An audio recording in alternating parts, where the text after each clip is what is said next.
Previously on Crunchy Fern. Now I'm still not quite sure what I want to keep in there. I've been thinking about pea puffers, maybe some angelfish, or maybe a rope fish. Alright, are you ready? Are you truly ready? Because, jabam, there's the new tank. But what does it hold?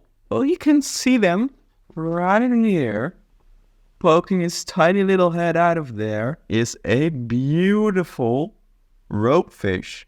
You can't really see their full size like that, but they are quite big. So my original intent was to make a setup video going through the step-by-step process of adding the substrate, the hardscape, the pots, the plants, everything. But unfortunately I lost all of that footage except for this one clip of me replacing the light bulb. Yeah, that's pretty cool, right? So before setting up this tank, I was really afraid that this cabinet would not be able to support another tank like that, because it wasn't really made for it. I made it actually especially for a Koa's tank down here, and up here there are some supports, but not enough to support an entire tank like that. Specifically this corner was worrying me, because the rest of the tank, you know, this side and the back side is supported all the way down to the ground, but this corner is floating.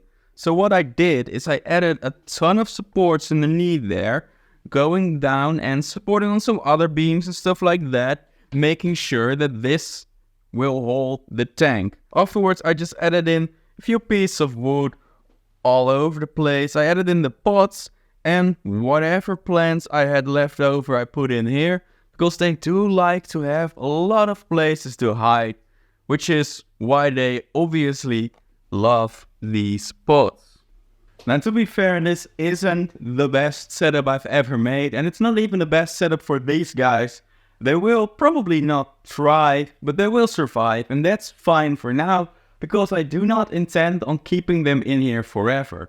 I mentioned in a few of my previous videos that I plan on building a big plywood aquarium, and these guys will be going into there. I'm still not sure when exactly I can start building that tank, but it will be somewhere this summer, I hope. I'm sure. For now, I added the 4 rope fish into here. They seem to really enjoy it. They went a little wild when I just added them in there. It was really cool to see, and it really shows you the size of these fish. It's something very unique, and I've never kept anything like it. No, I have kept something like it. Coolie loaches. They're cool. They're kind of like snake fish. I really like them. And I was honestly originally thinking about just scrapping this video, but I can't really not update you guys about this tank. I mean, it's such a huge addition to the animal room. It should have its own video. So here it is, the video about the rope fish. So something that I really like about this fish is that they are so social.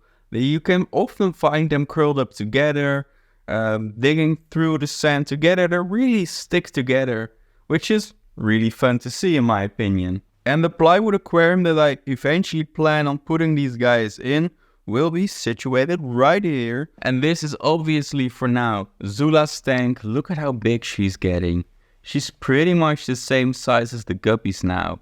And she's starting to get her colors or his colors. I'm not really sure if it's male or female yet. But I am sure that I think this is a beautiful little fish. But anyway, this tank will be gone.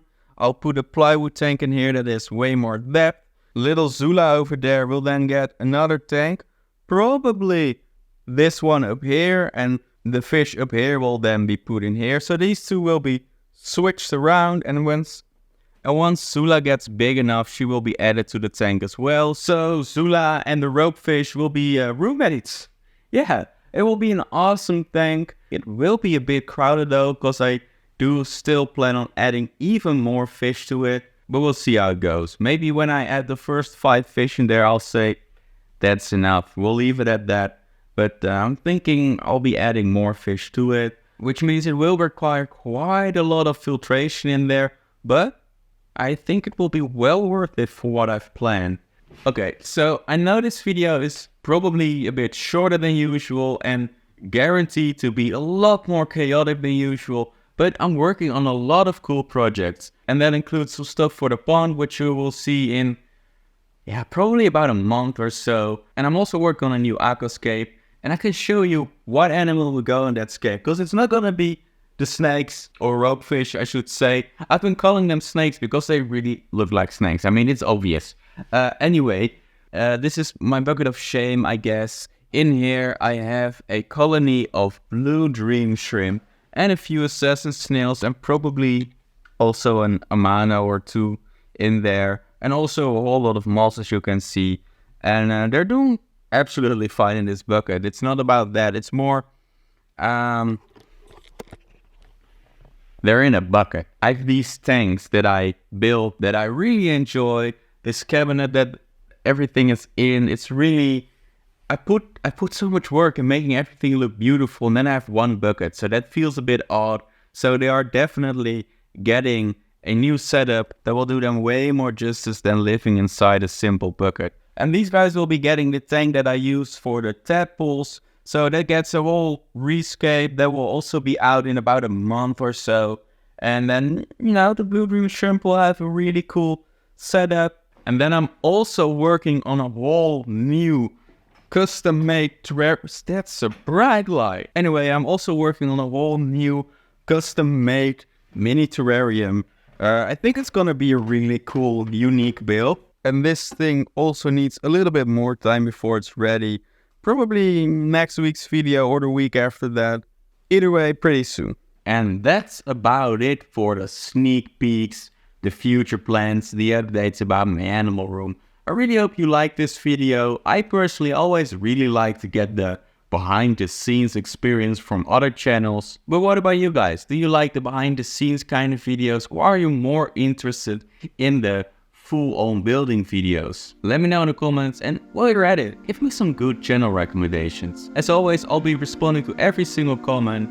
And that's about it for this week's video. If you haven't seen the pond build video yet, you can click it right here, and I'll be seeing you either there or in the comments. Thanks for watching.